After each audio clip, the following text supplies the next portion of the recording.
Give to the activist. Give, oh, give, oh, give to the activist, or we'll say you hate the gays. We mentioned several times that people say we're vague about the stuff or about how the stuff pops up in the language of the average person. And half of what we're doing is pulling up, look, you're doing it here. And that's kind of what we just did with Sam right there. It's like, look, you're doing it. Look, you're doing it. That's really the whole thing is, look, you're doing what you're saying you're not doing. How about we just try to start talking about some of these things and pointing them out? Because some people would kind of be like, you're being vague. You're being vague. Okay, we'll be very direct. And so we started just doing a podcast and started pulling out the exact moments and pointing to the exact things. I see. As far as the feminism thing goes, man, there's so much history and there's so many different weaves and waves. Like, what is feminism right now anyway? Feminism academically has been squashed. It's been squashed, and it wasn't squashed by us, like these guys, us firebrands yelling on here. Yeah. It's been squashed by LGBT movements. It's been squashed by gender ideology. I knew intellectually, why is this experience demonized gender as a construct anyway? Like I had all this background in, it really started in feminism, but now when people study feminism, it really, for the most part, is gender theory, because you can't, if you're just studying feminism and not masculinity, then you're getting a very skewed, in my view, a very skewed and problematic half of the equation. It like doesn't, you have to kind of look at the binary.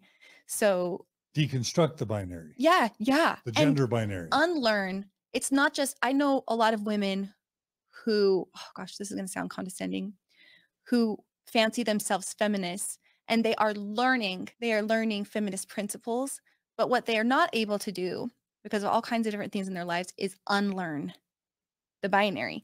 And if you can't unlearn, it's sort of like putting lipstick on a pig, right? There's this binary, and then you're like, let's empower women by doing this. But if you're not able to deconstruct and unlearn, like, okay, this problematic system, that it's limited and in some ways causes great harm. And I see that with a lot of feminists who are trans exclusionary, you know, they're like, well, that's not a woman because this is how I define a woman. And that's where the culture war really gets complicated. And it is complex, right? I don't mean to just make it sound like it's this easy. This is an uncharted thing with we're experiencing with the binary. But is there an important term here? Intersectional feminism? Yes. Intersectionality. Intersectionality. I am doing it. My intersectionality. Absolutely. That doesn't just, because there's a way to be feminist, I'm guessing, and I identify as feminist, so like the world, you know, these terms have so much meaning, but I guess there's a way to be feminist that's very patriarchal, because it's still very rigid. It's still very binary in terms of gender. It still works within that system. It could be neglecting racial differences and other sorts of differences that are all also crucial. Yeah, or people who have even less privilege are even more marginalized, right, than women right now. Yeah. For me, the problem comes with who is being centered in the conversation and why. So even when feminists go, it's women. Women are the best. Women are the answer. Women can do things just as well as men, you know, then that mentality becomes problematic because it has to be at the expense of somebody else. Oh, yeah. So is it like one lens, meaning the difference between it being one lens having the narrative, which is women, as opposed to like multiple lenses, like we can see it from a lot of different points of view, a lot of different. Is that what you're kind of saying? Yeah. If you say, I speak for this discursive group as a woman, this is my lived experience, therefore this is what feminism is. Well, then it's the opposite of intersectional, right? Discursive groups, discourse. This is Foucault. People have come at us and said that we talk too much about highfalutin, lofty theory, and there's no way these guys are talking about it.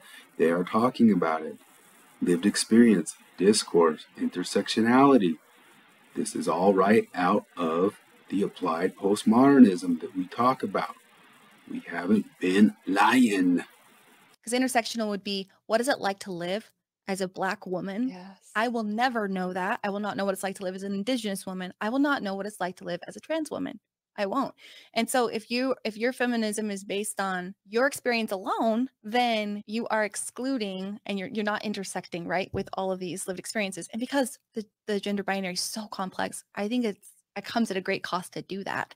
And it's limitedly helpful. Intersectionality, I am doing it. My intersectionality. That's That's huge. how I feel. That's huge. I remember attending a presentation by a well-known feminist, and she ended by having all the women stand up and shout, "The future is female." And on the one hand, I kind of got, okay, female empowerment, but then I thought, whoa, it's not that I'm feeling threatened. It's just like, this feels very patriarchal. It's just flipping who's got the power. And that it felt like a stunted worldview that was still exclusionary. It's just flipping who gets excluded. Yeah, I think it's nuanced because I don't know. There's so much thought about this, but for a lot of feminists, second wave feminism, right, which was tremendously useful and powerful, was kind of about taking the playbook from masculinity and patriarchy. I'm like totally reducing it right now, but taking that and saying, oh yeah, women can be in the boardroom, women can do this, this, and this,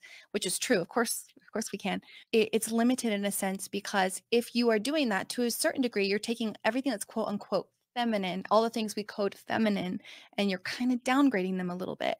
And so then if you have a queer, someone that's assigned male at birth that is wanting to usurp these feminine things, we still as a society have misogyny to say, actually, no. Where if someone assigned female at birth like me wants to take on masculine characteristics, you might be like, well, yeah, she knows what she's doing. She's assertive. And it goes all kinds of different ways. It's situational, but I still see it as anything that's feminine can sometimes be downgraded and sometimes dismissed. And that's a problematic thing. If you're uplifting women, as long as they play by this playbook, then that's a problem too, because not women all want different things, right? We're not all the same. And I loved your point about just watching who gets excluded, as you're talking. And I do find non-binary queer, oftentimes they are a population that because our language is so gendered and so many things have been made gendered, are oftentimes excluded. Because when we're deconstructing the binary, we're still talking about it. That's right. Right? We're still, in a way, messing with this either or black and white thing, where it's never been that. Yeah. And even if the sort of cartoon version of that is here's female, here's male, it's never really been that. But then we have this thing in Western rhetoric where we do this either or thing, where really we have to find a way to talk about it as a spectrum, not just with sexuality, because that's real, also with gender expression and gender identity. And a lot of people, don't like that because it's really messy, but it's what's real in our world. It's messy, or it's like, it's diverse. You know what I mean? Exactly. Like, It's because- gorgeous. Yeah, exactly. It's just hard to sum up in 300 words. Multifaceted. You can't do it. It's just interesting how there's this commonality where people coming into self, realizing that they are Realizes ideology, I am doing it. My ideology. Yeah, we gotta get Sacrifices. those. Or that, but that's they wouldn't admit to ideology, so it's got to be something like a intersectionality. I am doing it. My intersectionality, and the reason why I am doing it is all of your genetic markers are plain to see. I want to summarize this because, I've watched all your episodes, and if I was to try to integrate that, what I would tell a newly, ex-Mormon person, what they're going to encounter is that the term feminism is not just a monolith. Understanding that there's a history to it, there are movements that have been separated into first, second, third wave feminism, and each of those movements are marked by a different philosophical injection that transforms the movement.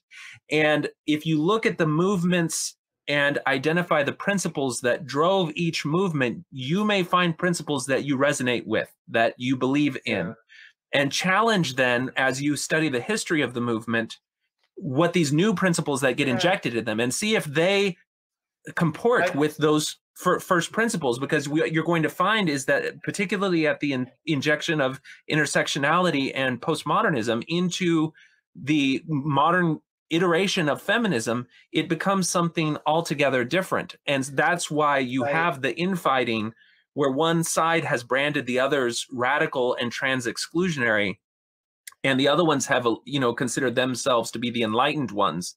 And then you can kind of, based on principles rather than just the label feminism, decide where you stand on those issues. And if you don't go in knowing that that chaos already is there, then it can be very easy to be swept away, which is the idea that I want to be good. I want to see women as equal. Therefore, I am a feminist, and not understand all these different forces that are at play. But see, Is that what you think feminism is? Some people in the ex-Mormon world take a view to coming out of Mormonism. They take very much a milk before meat type view. Hi on a YouTube channel. A podcast is being streamed. It's John, Dylan, and Kara. They're full of empathy. Else that you would add to that, like that are the big pillars of your journey? I mean, I'd say that's what got us here.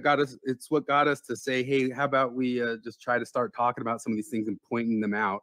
Because some people would kind of be like, you're being vague, you're being vague. Okay, we'll be very direct.